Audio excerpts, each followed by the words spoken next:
নমস্কাৰ। আজি এটা বিশেষ গুৰুত্বপূৰ্ণ বিষয় লাইভত আহিছো।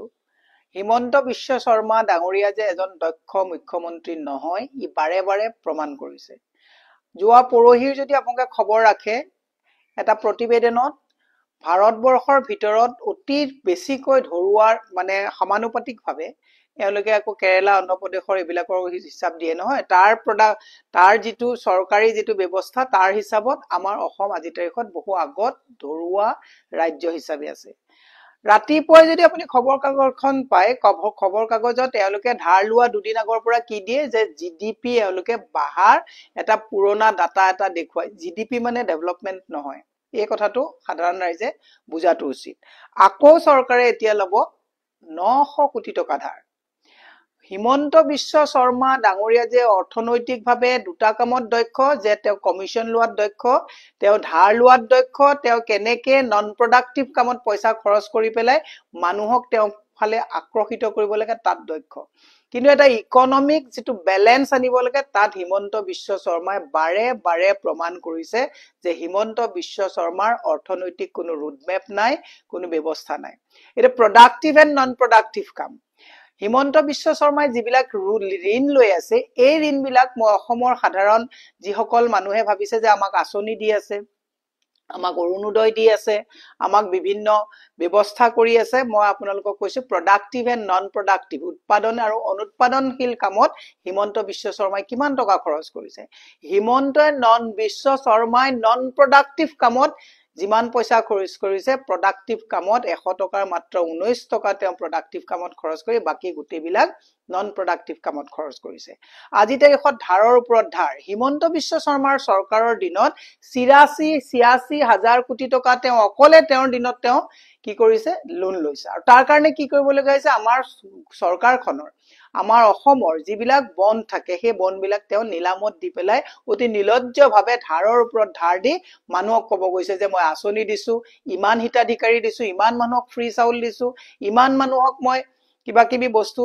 ফ্ৰীকে দিছো, ইলেকশ্যনৰ আগত পইচা বিলাইছো। এই গোটেই খৰচবিলাক বেলেন্স কৰিবৰ কাৰণে হিমন্ত বিশ্ব শৰ্মাই প্ৰতি মাহে বনবিলাক আমাৰ যিবিলাক অসমৰ যিটো আমি এটা বেয়া ব্যৱস্থা আহিলে বা এনেকুৱা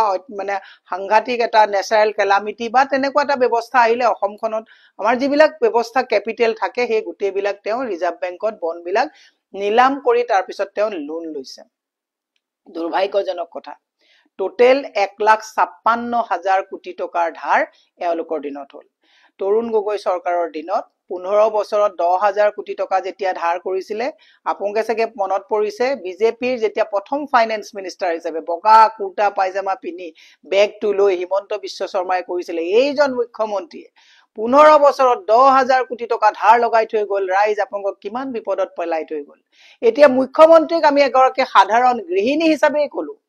মই মহিলা কংগ্ৰেছৰ সভানেত্ৰী হিচাপে কোৱাই নাই, মই প্ৰথম যদি গৃহিণী হিচাপেও কওঁ, কিমান ধাৰৰ বোজা আপুনি আমাৰ হাতত দিব। গোটেই সৰ্বত্ৰে অসমৰ প্ৰতিজন জনা শুনা মানুহে যোনে অৰ্থনৈতিক পৰিকাঠামোটোৰ কথা জানে, যোনে প্ৰডাক্টিভ এণ্ড নন প্ৰডাক্টিভ, উৎপাদনশীল আৰু অনুৎপাদনশীল এই গোটেই অৰ্থনৈতিক ব্যৱস্থাটোৰ বিষয়ে জানে, আপোনালোকে অসমৰ প্ৰত্যেকজন মানুহে এখেতক বাধা দিয়ক যে ইমান যে লোন লৈছে, ইয়াৰ এই লোনৰ পৰিশোধ কোনে কৰিব, আমি পৰিশোধ কৰি আছো। আজি তাৰিখত তেওঁ বিল্ডিং বনাইছে আৰু অভাৰব্ৰিজ বনাইছে, বিল্ডিং আৰু অভাৰব্ৰিজ ঠিকেই বনাইছে, কিন্তু এইটো কি জানেনে, এইটো কেপিটেল ইনভেষ্টমেন্ট, কেপিটেল এক্সপেণ্ডিচাৰ দেখাব লাগে কাৰণে অভাৰব্ৰিজ বিলাক বনাইছে, মেডিকেল বিলাক বনাইছে, নিজৰ ঠিকাদাৰ দি বনাইছে, কমিশন নিজৰ তাত সোমাইছে, সেয়া ইলেকশ্যনত পিছত গৈ পেলাই ক'ৰবাত ঝাৰখণ্ডত খৰচ কৰিছে কমিশন বিলাক, ক'ৰবাত হিতাধিকাৰীত খৰচ কৰিছে। কিন্তু আজি তাৰিখত নিবনুৱা সমস্যাৰ হাহাকাৰ হৈছে। মহিলাক আজি তাৰিখত পাকঘৰত কম দামত বস্তু দিব পৰা নাই, ৰোগীক আজি কম দামত মেডিচিন দিব পৰা নাই, টুল টেক্স কমাই দিব পৰা নাই। আজি তাৰিখত পুলিচৰ ডিউটি কৰিব পৰা নাই, পুলিচকো টাৰ্গেট দিবলগীয়া হৈছে যে ফটো মাৰা, কমিশন তোমালোকে ফাইন কালেক্ট কৰা। আজি তাৰিখত সৰ্বত্ৰ আমি কথাবিলাক কৈ থাকিলে কিছুমানে অন্ধভাৱে সমৰ্থন কৰা মানুহৰ যাৰ কোনো দেশখনৰ প্ৰতি, ৰাজ্যখনৰ প্ৰতি দায়িত্ব নাই, দেশত কি হৈ আছে গম নাপায়, দৰমহা খোৱা পইচা বা ঘৰত মাক দেউতাকৰ পৰা লৈ চলি থকা ল'ৰা ছোৱালী বিলাকে আমি কথা ক'লে কয় যে আপোনালোকৰ কথাৰ কোনো যুক্তি নাই, কিন্তু শ্ৰীলংকা হ'বলৈ বেছি দিন নাই। আজি দুদিনমানৰ আগৰ আৰু কেগে বাৰে প্ৰতি কৈ আছে যে অত্যাধিক মাত্ৰাত মই কোৱা কথা নহয় অত্যাধিক মাত্ৰাত অসমে ঋণ লৈছে সাৱধান বাণী শুনাইছে কেগে যে ইমান টকা ঋণ লোৱাটো কেতিয়া এখন ৰাজ্যৰ কাৰণে সুবিধা নহয় আৰু যোনদিনাখন ঋণ লোৱাৰ বাতৰিটো আহিব আগদিনাখন হিমন্ত বিশ্ব শৰ্মাই পেপাৰত একদম ধুনীয়াকে মেনেজ কৰি দি দিয়ে যে জিডিপি ইমান % বৃদ্ধি হৈছে হোৱাট ইজ জিডিপি এই জিডিপিটো ঘৰুৱা উৎপাদনৰ কথা যিটো কথা কৈছে এইটোৱে এখন ৰাজ্যৰ জিডিপি তেওঁলোকে যিটো আপোনাৰ দেখায় 5.5 লৈ আজি তাৰিখত হ্ৰাস হ'ল দেশৰ জিডিপি আৰু তেওঁলোকে পুৰণা এটা ডাটা দেখুৱাই পেলাই এওঁলোকে জিডিপি বৃদ্ধি দেখুৱাই পেলাই মানুহক উন্নয়ন এটা হৈ আছে বুলি দেখুৱাবলৈ গৈছে মই হিমন্ত বিশ্ব শৰ্মাক সৰ্বত্ৰে প্ৰত্যেকখন প্ৰতিজন মানে প্ৰতিটো এৰিয়াৰ ৰাইজে এখেতক সাৱধান বাণী দিব লাগে সকীয়াই দিব লাগে ধাৰ আৰু নলব ধাৰ কৰি পেলাই আপুনি আঁচনি দি অসমৰ ৰাইজক শ্ৰীলংকাৰ দৰে যাতে অসমৰ ৰাইজে যাতে এনেকুৱা এটা ভয়ংকৰ পৰিস্থিতিলৈ যাবলগীয়া নহয় তাৰ কাৰণে মই অসমৰ ৰাইজক অনুৰোধ জনাইছো যে এখেতে হাল এৰি খেল খেদা মুখ্যমন্ত্ৰী ভেলকিবাজি কৰি পেলাই চলা মুখ্যমন্ত্ৰী ধাৰৰ ওপৰত ধাৰ লৈ পেলাই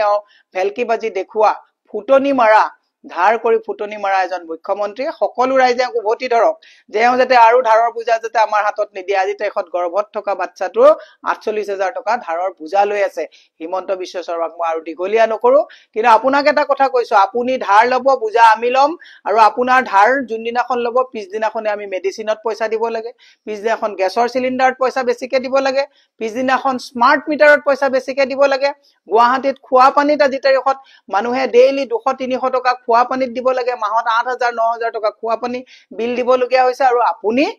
ধাৰ লৈ আছে মানুহে গমেই পোৱা নাই যে ধাৰৰ সুতটো ক'ৰ পৰা লৈ গৈছে তাতোতকৈ দুৰ্ভাগ্যজনক কথা মাহিলি অসমৰ ৰাইজক জনাইছো প্ৰায় 8,000 ইয়াৰলি 8,000 কোটি টকা এওঁলোকে এই ধাৰৰ ওপৰত সুত পৰিশোধ কৰিব লাগে আৰু সেই সুত কোনে পৰিশোধ কৰে আপুনি মই পৰিশোধ কৰো স্মাৰ্ট মিটাৰত পৰিশোধ কৰো পানীৰ বিলত পৰিশোধ কৰো নো পাৰ্কিংত কেতিয়াবা গাড়ী ৰাখিলে তাত ৰাখক বা নাৰাখক আপুনি গাড়ী নম্বৰ দেখিলে আপোনাৰ ফটককে লাগিলে টাৰ্গেট দি দিয়ে এতিয়া পুলিচে চেইন চুৰি ধৰিব নোৱাৰে ডকাইতি ধৰিবৰ কাৰণে পুলিচৰ সময় নাই পুলিচৰ এটাই টাৰ্গেট ৰাতিপুৱা দি দিয়ে যে কেমেৰা লোৱা ফাইন কালেকচন কৰা মই সেইকাৰণে অসমৰ ৰাইজক বিনম্ৰভাৱে অনুৰোধ জনাইছো হিমন্ত বিশ্ব শৰ্মাৰ ভেলকিবাজিত হিমন্ত বিশ্ব শৰ্মাৰ এই পৰুচনাত পৰি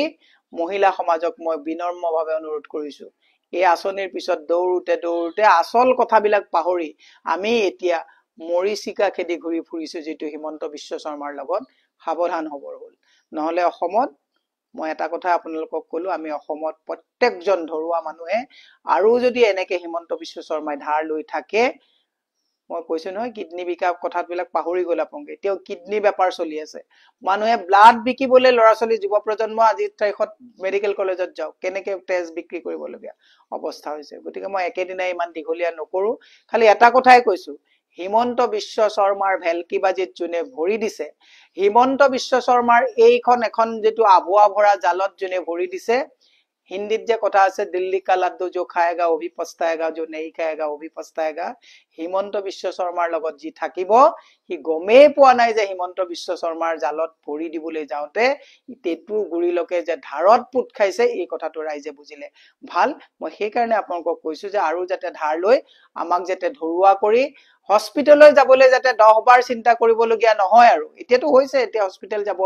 নোৱাৰা অৱস্থা এটা হৈছে মই হেখত মনত পেলাই দিলো দীঘলী আৰু নকৰো 600 টকীয়া পিপিকিট ব্লু ডাৰ্টত আনিছো বুলি কৈ 2200 টকাত নাৰ্সিং হোমত বিজে বিকাশ এইজন বেপাৰী মুখ্যমন্ত্ৰীৰ প্ৰতি আপোনালোক সাৱধান হওক যে নহলে কিন্তু অসমত অসমীয়া